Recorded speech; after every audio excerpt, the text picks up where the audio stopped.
الحمد لله رب العالمين، وأزكى صلوات الله وتسليماته الزاكيات المباركات على المبعوث رحمة للعالمين. استهل الشيخ سعد في تلاوته الماتعة جزاه الله خيرا في مبتدأ الركعة الأولى في صلاة العشاء بجانب من قصة موسى عليه السلام مع فرعون. وفي سورة هود جاء الحديث عن فرعون. هذه القصة تكررت في القرآن في أكثر من 30 موضعا،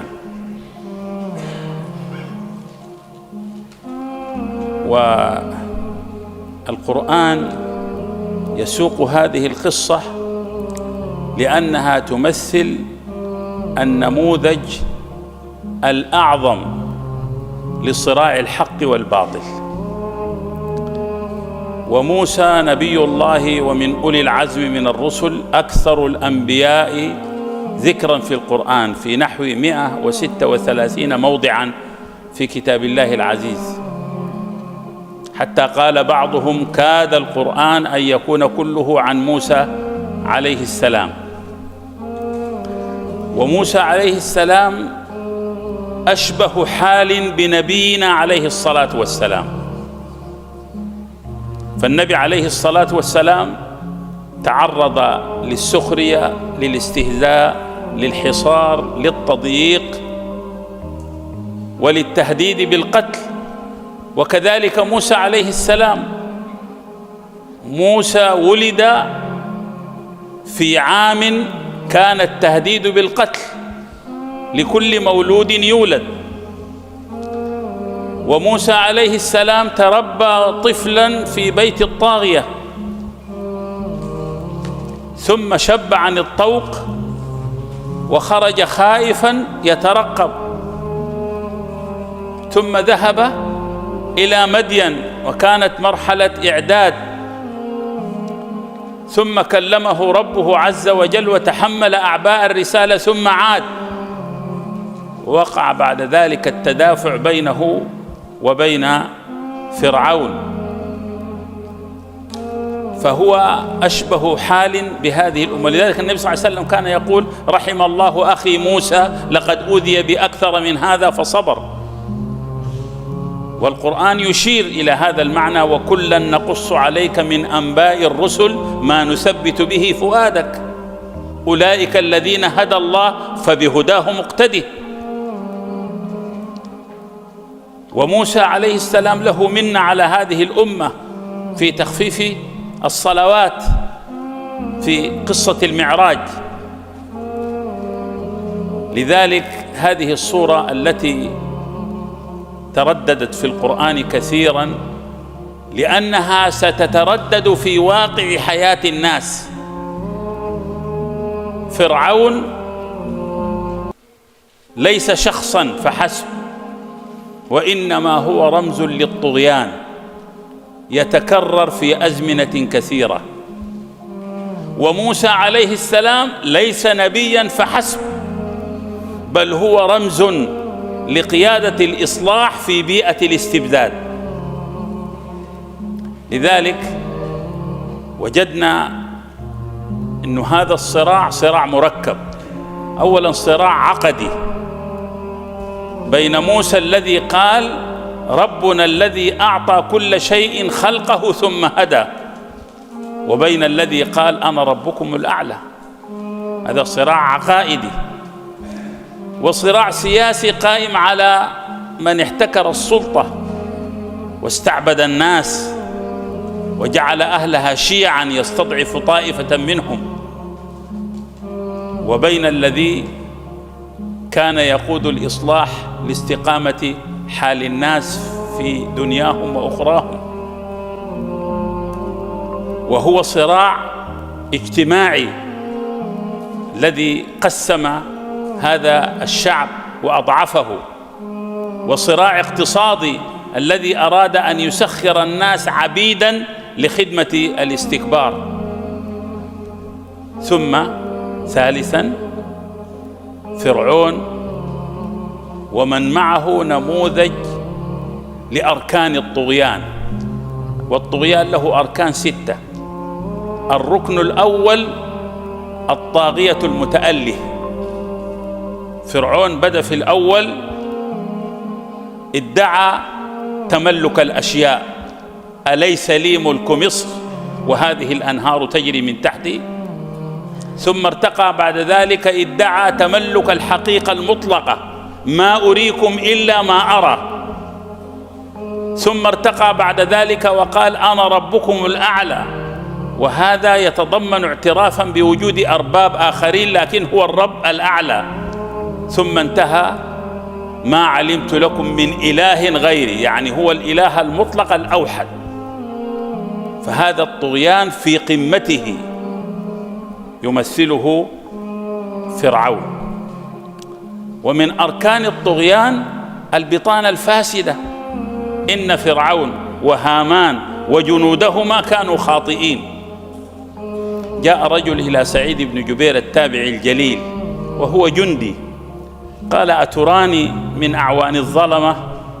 قال له سعيد بن جبير أعوان الظلمة مثل زوجتك التي تطهي لك طعامك وتغسل لك ثوبك، أما أنت فمن الظلمة أنفسهم. إن الله تعالى حينما نعى على فرعون قال إن فرعون وهامان وجنودهما كانوا خاطئين. البطانة الفاسدة. ثم ثالثا عالم السوء. عالم السوء واحد من أركان البطانة السيئة أو أركان الطغيان. ولذلك القرآن حدثنا عن انحراف علماء بني إسرائيل، حرفوا الكلمة عن مواضعه، نسوا حظا مما ذكروا به، اشتروا بآيات الله ثمنا قليلا، لووا ألسنتهم بالكتاب. النبي عليه الصلاة والسلام جاءه اليهود برجل وامرأة منهم زنيا، فقالوا نأتي أبا القاسم فإنه نبي بعث بالتخفيف. فقالوا يا أبا القاسم ما تجد في هذين؟ سألهم عن حكم التوراة، قالوا نفضحهم ويجلدون، الفضح والجلد. فلم يقنع النبي صلى الله عليه وسلم بإجابتهم، وإنما أتى بيت مدراسهم، البيت الذي يدرسون فيه، فجيء بالتوراة ونشروها، فتحوا كتاب التوراة، فوضع قارئهم يده على آية الرجم فقرأ ما قبلها وما بعدها. قال عبد الله بن سلام ارفع يدك فإذا هي تلوح. فقال ما الذي حملكم على تغيير حكم الله؟ قالوا زنى رجل ذو قرابة من ملك من ملوكنا فأخر عنه الرجم، ثم زنى رجل من عرض الناس فأراد الملك أن يرجمه، فقال قومه لن ترجمه حتى تجيء بصاحبك فترجمه، فاصطلحوا على هذه العقوبة بينهم، يعني حرفوا. فذكر تحريف علماء بني إسرائيل. فعالم السوء يمثل حالة من حالة أركان الطغيان. طيب، الركن الرابع هو الإعلام المضلل. إن هؤلاء لشرذمة قليلون وإنهم لنا لغائظون وإنا لجميع حاذرون. هؤلاء الذين جسدهم السحرة قبل أن يفيئوا إلى رشدهم ويؤمنوا برسالة الحق بعد أن استبان لهم.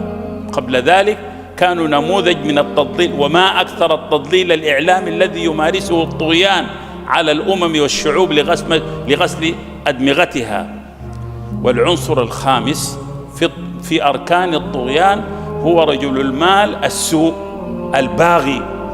إن قارون كان من قوم موسى فبغى عليه، لأنه برضو تأله واستكبر وقال إنما أوتيته على علم عندي.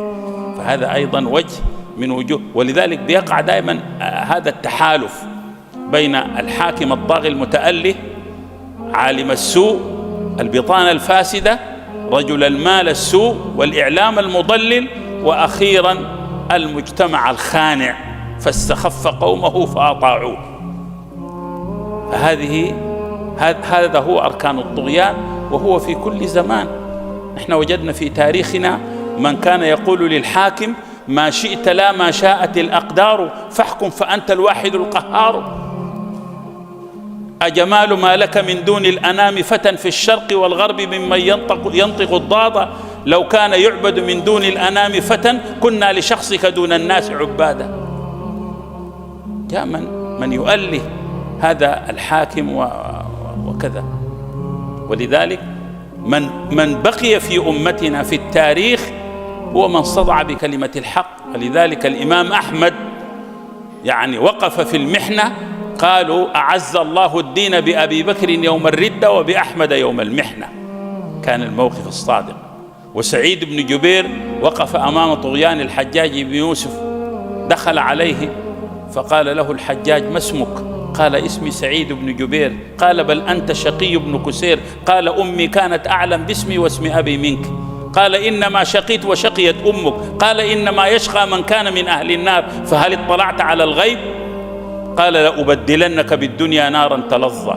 قال: إذن أصابت أمي حين سمتني سعيدا، فأي السعادة أعظم من جوار سيد الشهداء حمزة بن عبد المطلب.